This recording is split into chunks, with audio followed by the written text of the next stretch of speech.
محرم کی خصوصیت یہ ہے کہ اللہ تبارک و تعالی نے اس میں روزہ رکھنے کو بڑی فضیلت سے نوازا ہے۔ ایک حدیث میں رسول کریم سرور دو عالم صلی اللہ علیہ وسلم کا یہ ارشاد منقول ہے کہ آپ نے فرمایا کہ رمضان کے بعد سب سے زیادہ افضل روزے محرم کے روزے ہیں، اور محرم کے روزے رمضان کے بعد سب سے زیادہ فضیلت والے ہیں، جس کا مطلب یہ ہے کہ محرم کے کسی بھی دن جب بھی آدمی کو موقع ملے روزہ رکھے تو بڑی فضیلت کا عمل ہے۔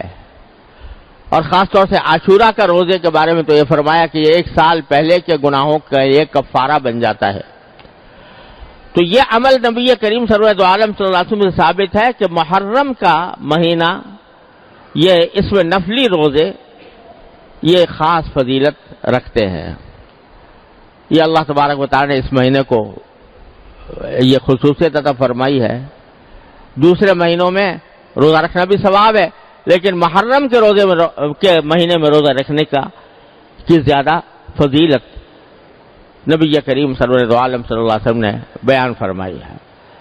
تو ایک حکم تو محرم کے بارے میں یہ ہے کہ اس میں لڑائی بڑائی منع ہے، اس میں ایک یہ کہ روزہ رکھنے کی بڑی فضیلت ہے کسی بھی، خاص طور سے عاشورہ کا دن یعنی 10 محرم کا دن، اس کی سارے محرم کے سارے دنوں میں سب سے زیادہ افضل دن عاشورہ کا ہے، یعنی 10 محرم کا۔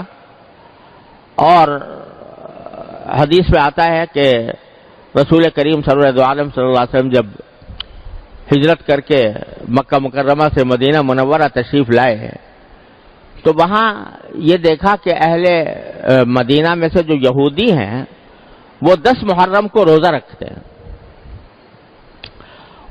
ان سے جب پوچھا گیا کہ آپ لوگ 10 محرم کو روزہ کیوں رکھتے ہیں تو انہوں نے جواب میں یہ کہا کہ ہم اس لیے رکھتے ہیں کہ یہ وہ دن ہے جس میں اللہ تبارک و تعالی نے بنی اسرائیل کو اور حضرت موسیٰ علیہ السلام کو فرعون سے نجات عطا فرمائی تھی۔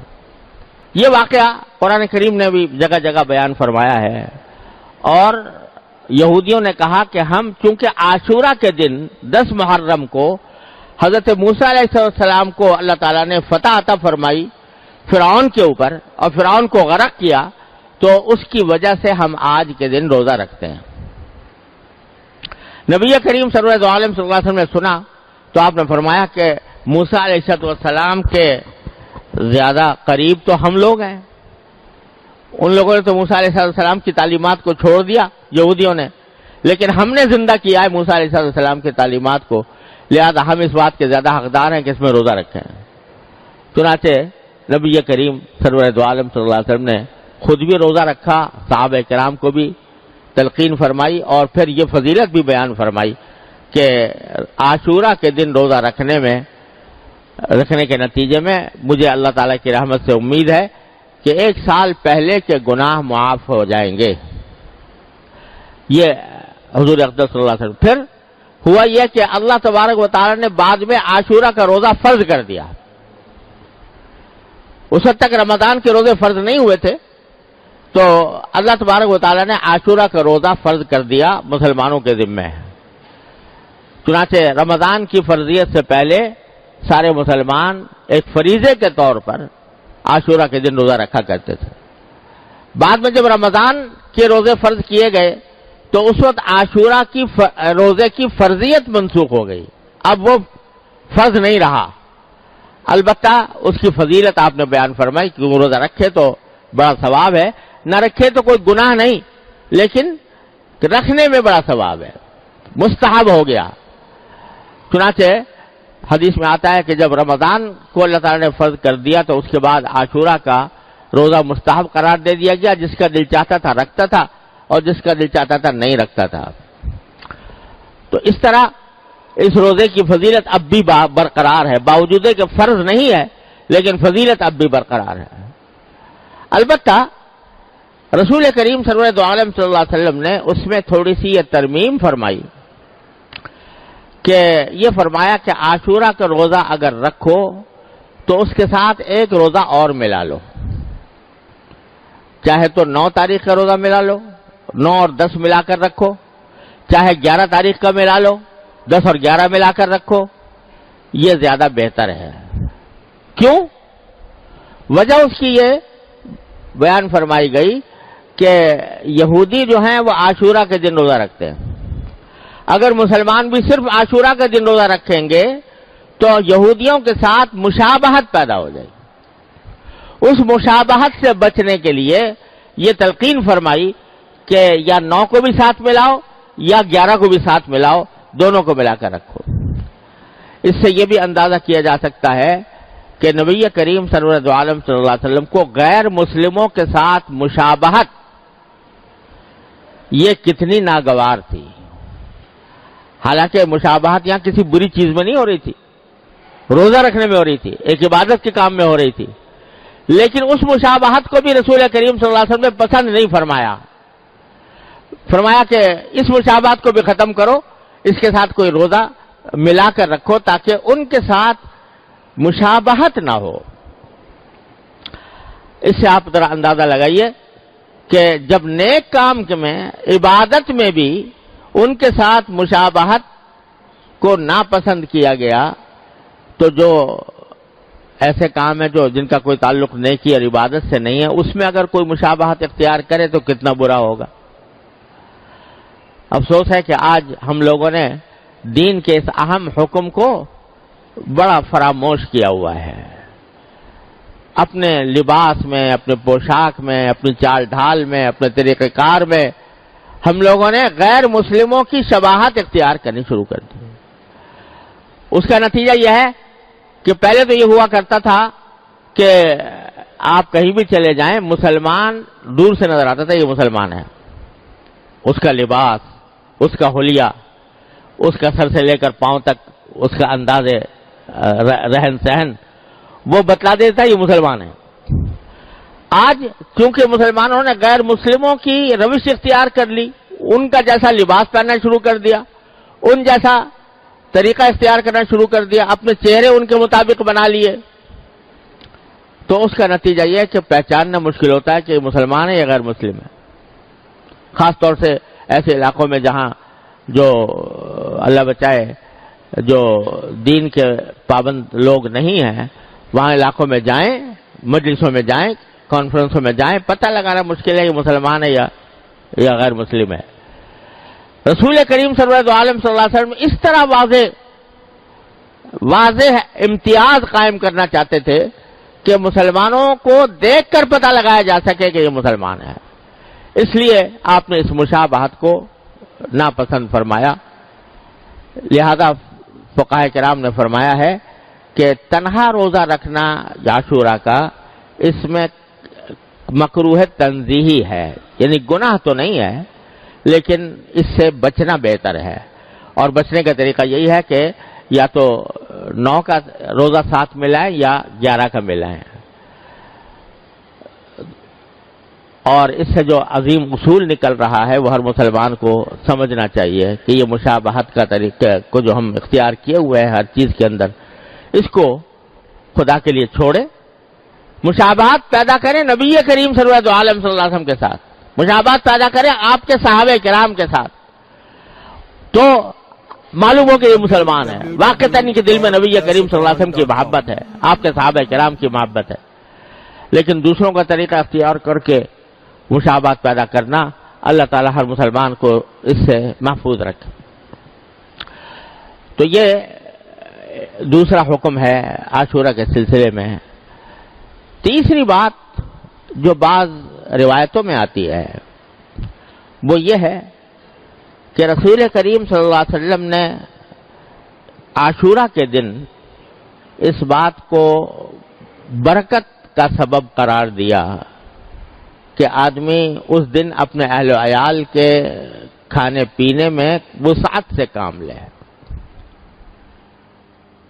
ایک حدیث میں یہ الفاظ آتے ہیں کہ اگر کوئی شخص عاشورہ کے دن اپنے عیال یعنی اپنے گھر والوں کے ساتھ کوئی کشادگی کا، وسعت کا معاملہ کرتا ہے ان کے رزق میں، عام دنوں سے کچھ بہتر کھانا ان کے لیے تیار کرتا ہے، عام دنوں سے کچھ زیادہ ان کے لیے فراوانی کرتا ہے، تو اللہ تعالیٰ اس کے لیے برکت پیدا فرمائیں گے. یہ الفاظ ہے، اس کے رزق میں برکت ہوگی. یہ حدیث اگرچہ بہت زیادہ مستند نہیں ہے اور سند کے اعتبار سے بہت سے محدثین نے اس کو ضعیف بھی قرار دیا ہے، لیکن بہت سے محدثین اس کو کہتے ہیں کہ قابل قبول ہے. اس واسطے مسلمانوں کے ہاں ایک یہ طریقہ چلا آتا ہے اور اس حد تک کوئی حرج نہیں ہے کہ آدمی اپنے گھر کے کھانے پینے میں عام دنوں سے کچھ زیادہ وسعت اختیار کرے.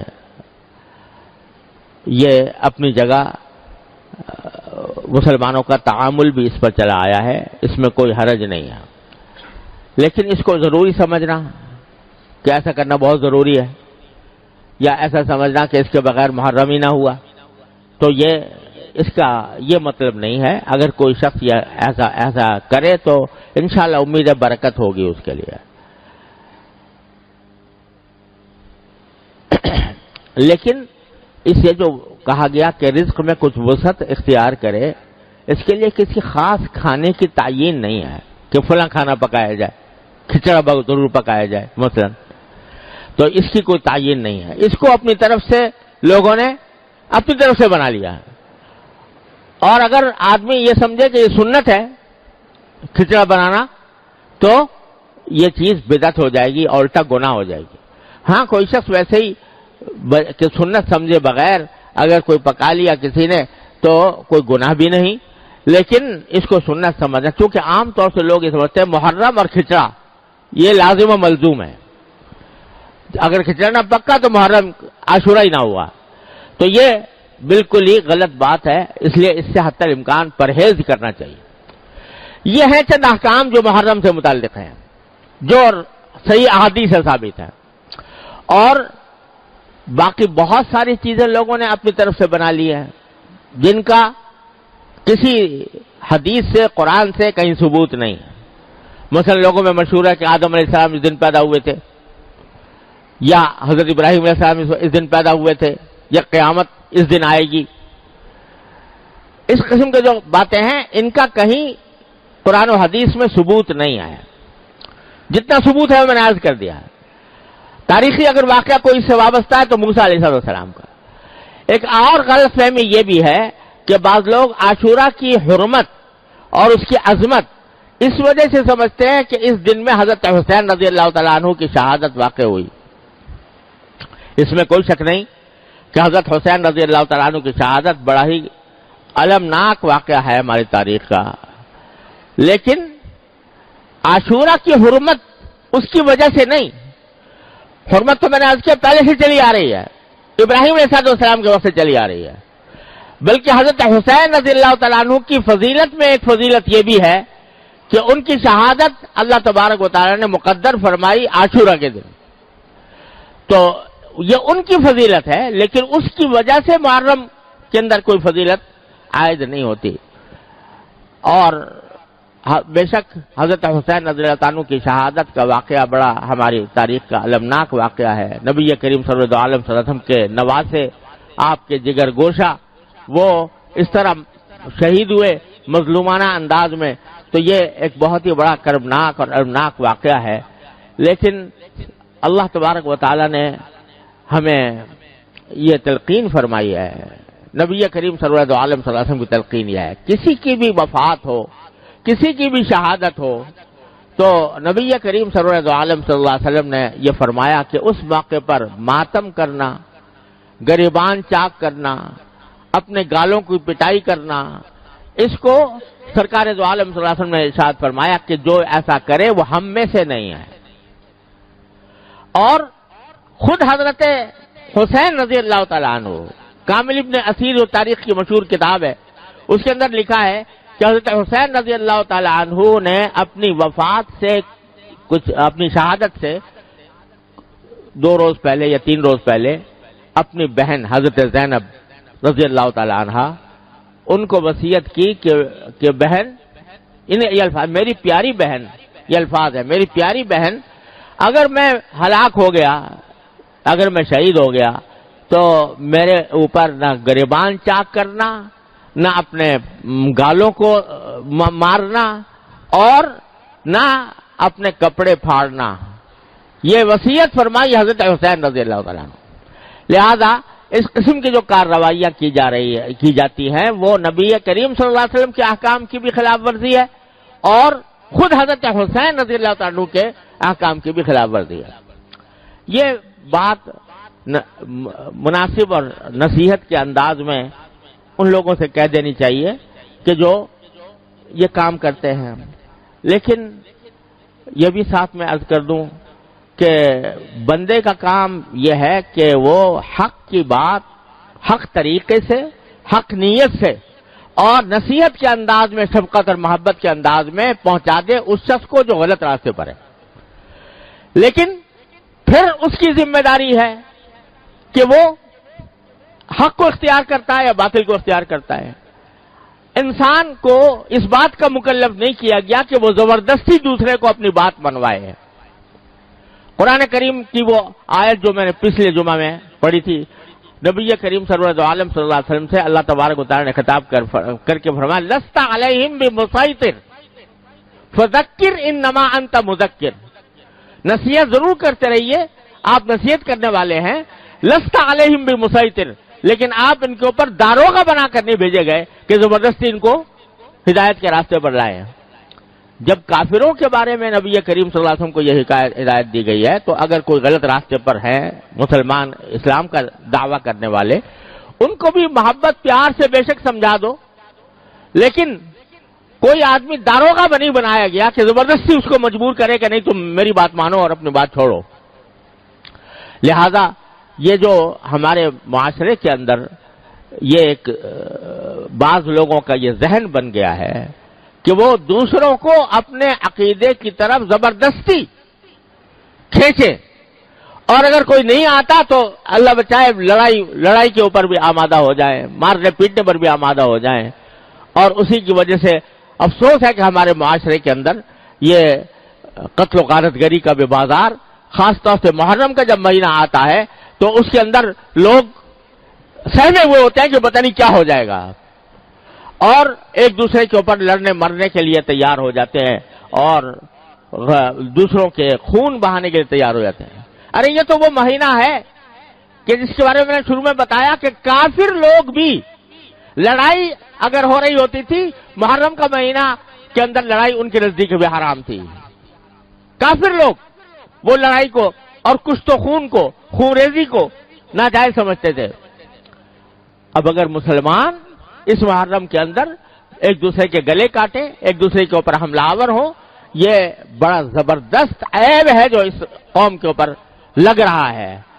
اس سے خود بھی بچنے کی ضرورت ہے اور دوسروں کو بھی بچانے کی فکر چاہیے کہ اس مہینے کے اندر کوئی لڑائی جھگڑا نہ ہو. حق بات کہنا ہر مسلمان کا حق ہے، اور وہ دوسرے تک حق بات پہنچائے پیغمبرانہ طریقے سے.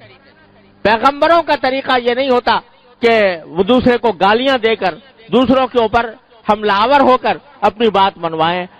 پیغمبروں کا طریقہ وہ ہے جو اللہ تعالی نے حضرت موسیٰ علیہ السلام کو سکھایا کہ تم فرعون کے سامنے جا رہے ہو تو قولا لہ قولا لینا، فرعون کے سامنے بھی نرم بات کرنا. اب اندازہ لگائیے فرعون سے بڑا گمراہ کون ہو سکتا ہے. لیکن اللہ تبارک و تعالیٰ نے حضرت موسیٰ علیہ السلام کو تلقین فرمائی کہ ان سے نرم بات کرنا. لعلہ یتذکر و یخشی، ہو سکتا ہے وہ بات مان لے، ہو سکتا ہے اللہ کا ڈر اس کے دل میں پیدا ہو جائے. حالانکہ اللہ تعالیٰ جانتے تھے کہ یہ ڈرنے والا نہیں ہے، حد نصیحت ماننے والا نہیں ہے. لیکن فرمایا کہ جو داعی ہے، دعوت دینے والا ہے، اس کے دل میں یہ امید ہونی چاہیے کہ شاید یہ میری بات مان لے، لہذا میں نرم بات کروں. سخت کلامی اور دوسروں کے اوپر کیچڑ اچھالنا اور ایک دوسرے کو برا بھلا کہنا اور ایک دوسرے سے لڑائی کرنا، یہ دین کی تعلیم نہیں ہے. دین کے بالکل برخلاف ہے یہ امر. وہ چاہے شیعہ کرے یا سنی کرے، دونوں کریں گے تو اللہ کے ہاں پکڑے جائیں گے. لہذا اس محرم کے اندر بالکل واضح طور پر یہ سمجھنا چاہیے، پہلی بات تو یہ کہ جو باتیں رسول کریم صلی اللہ علیہ وسلم سے ثابت ہیں بس اس حد تک اپنے آپ کو محدود رکھیں. آگے جو باتیں